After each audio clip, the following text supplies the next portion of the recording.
أصبح الزنا أمرا طبيعيا، أصبحوا يزنون أمام مرأى ومسمع من بعضهم البعض.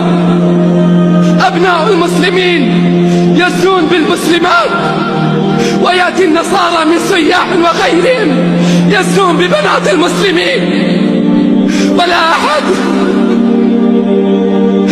أحد ينكر ولا أحد يغار.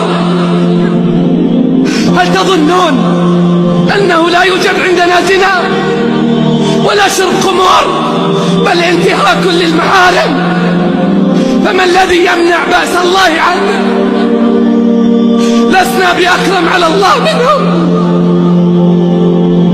أنترك أهل المعاصي ونترك أهل المنكرات أن يفعلوا بنا مثل ما فعلوا بهم؟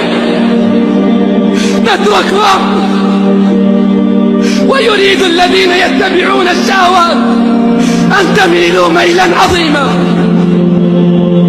فإذا سكتنا عنهم فماذا يحول بيننا وبين العذاب؟ لتأمرن بالمعروف ولتنهون عن المنكر، أو ليوشكن الله أن يسلط عليكم عذابا